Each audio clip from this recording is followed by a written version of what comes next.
Well, sometimes I look back and I just wonder, what were we thinking? What was I thinking? We went for a long, long period of time with no resources. And when I mean no resources, I mean no resources. People told us we were crazy to go all in. Is this really going to work? I think some of the most beautiful things can emerge through trial and through difficult times. I had been a physician for a long period of time, and I'd had a patient who came to see me, and they would ask me, Dr. Hill, what do you think about the essential oils? And I made the mistake one time of saying, I think that's one of the craziest things I've ever heard.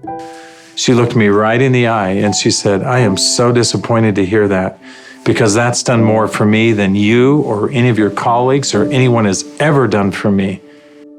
And it intrigued me.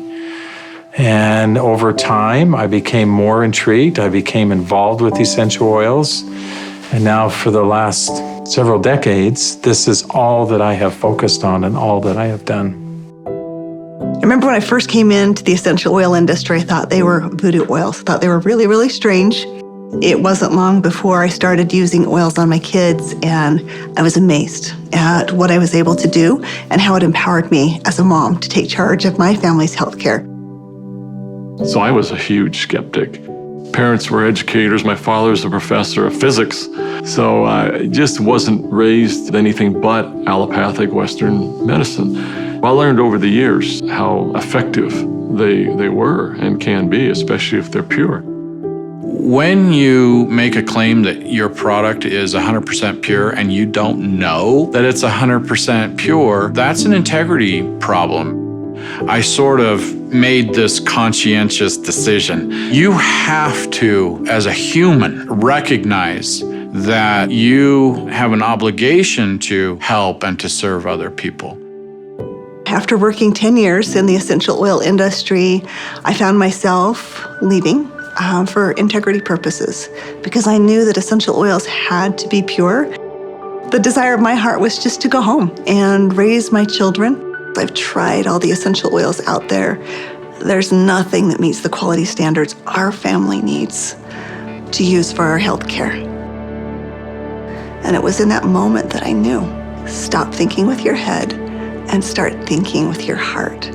It all came together, and I had such a grand vision of going out and finding the world's most pure, most potent essential oils and educating mothers like me how to take charge of their health care. So it was in that moment before fear took over that I picked up the phone and I called Dave. And Emily Wright called me at the time and just said, what if we could go out and source the most pure essential oils on the planet and bring them to the world in a mainstream fashion? And he got really emotional. And Dave doesn't get emotional. And actually it was that right then and there. That was the genesis for me. And I just kind of felt strongly like, yeah, we're going to start a company. So I hung up the phone with Dave. I picked up the phone and I called Dr. Hill. And as I called him, I still remember he kind of giggled. And I said, Doc, this isn't funny. I'm serious about this. What if we could go out and find these pure oils like we've always wanted to do? And what if we could educate people to really understand the power behind these oils? And he said, no, Emily, I'm not laughing because I think your idea is crazy. I'm laughing because I was just getting ready to call you and ask you the very same question. It started with an initial little small meeting in an Italian restaurant in the far corner, and we met for 5.5 hours until they finally kicked us out of the restaurant because we weren't buying food anymore. And we just started to dream. We would meet anywhere we could find some space to meet. And it was in some strange places. Of course, the basement of the Normal Library was one. We got too rambunctious and they finally kicked us out of the library. Sometimes it was in the basement of our homes. I remember not telling my kids, that I was unemployed and starting a new thing, but the dad was working on a project in the basement. As I did the business plan, I started to realize that This was going to be big. I just knew that with such a good team and product that had changed our lives, we felt like this was going to be significant. So as we began in the spring of 2008, that's when we had a massive falling out with the housing market in the United States. And there was a lot of panic and a lot of fear. We looked at starting this company. The first thing you think is, I got to raise money. I've got to get capital. And we set out to do that initially. And actually ended up, the four of us, back in New York City, visiting with some very high-profile people. And as we gathered together that next morning at that conference table, and we've got, all of these Manhattan-style managers that are meeting with us, and they quizzed us for hours. Finally, at the end of the day, they looked at us and they said, "We believe that your business model is going to work. We believe that you will be successful, and we want to fund your venture. We'll give you $5 million. And we all, of course, felt extremely elated. They were willing to fund the company, but of course they were interested in 51% and control. And I just remember the feeling we had as we walked away from that conference table. And the four of us found ourselves in front of the Statue of Liberty. And I remember looking across the water. Almost as if on cue, as I recall, we all just grew somewhat silent. And as we looked out over the water, and I looked at the Statue of Liberty, what rung true to me is, we're doing this to give people freedom. And if we take their money, we can't make people free. And we can't make this dream that we have a reality, because they'll never allow us to bring the quality of essential oils that we know we have to light. Because they'll be looking for an exit strategy, they'll be looking for a return on their investment, and that can't be part of the equation. I remember standing right next to Dave Sterling, and Dave looked at me, and in kind of a somewhat shocking way, he asked me, "How much money do you have, Doc?" And I said, I don't know. And he said, "How much can you pull together?" And I said, "I don't know." And he asked each one of us in succession, and before we left the park that afternoon, we had made the decision that we were unable to take any resources from anybody, and instead, we would all leverage everything we have. We took the equity out of our homes, we cashed out 401ks, we liquidated everything we owned in order for this dream to come to fruition.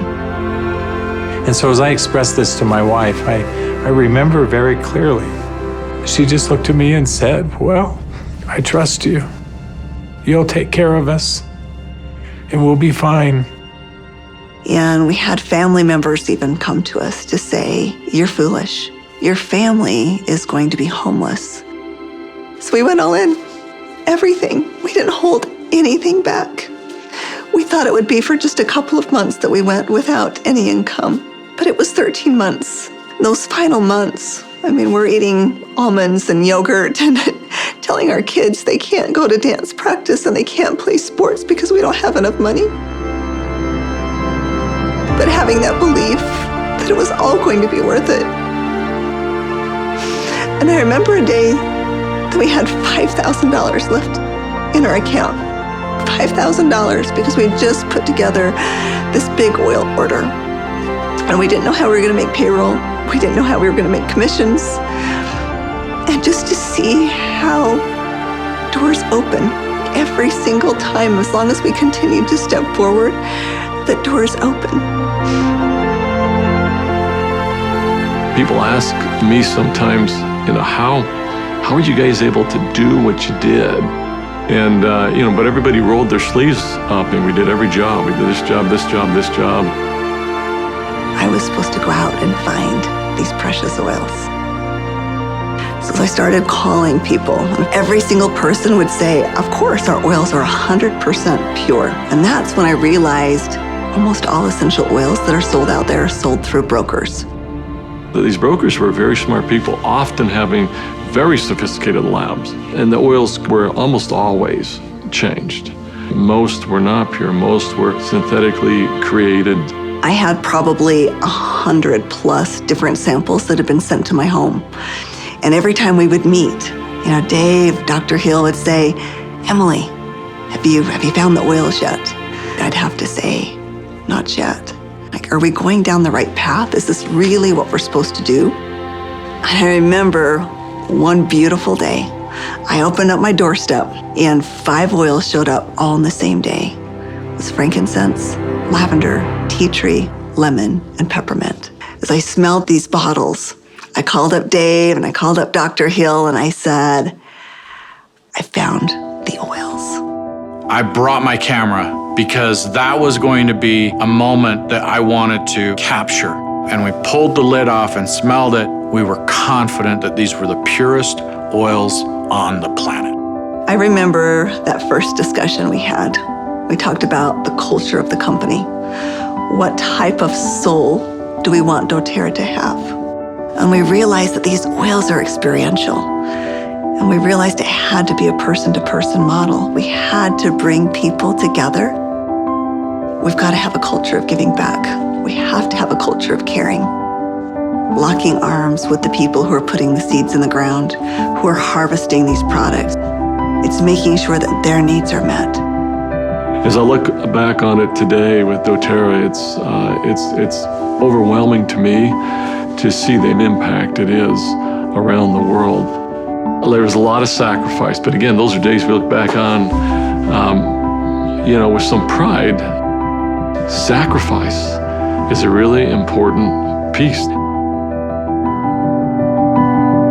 Today, we've empowered nearly 8 million families all around the globe. We're now filling 315,000 bottles of oil every single day. And just to think about it on that scale just warms my heart, knowing that every single bottle is changing somebody's life on both sides of the bottle. I believe every single person in this world needs essential oils. Essential oils are the great equalizer. We have single-handedly changed the acceptance of essential oils in science and in medicine. We are so committed to this work. We are so humbled to be stewards of what nature has created so perfectly for us. And we're so grateful for all of our amazing employees, for all of our amazing wellness advocates, for all of our amazing customers all around the world. We haven't changed in our mission.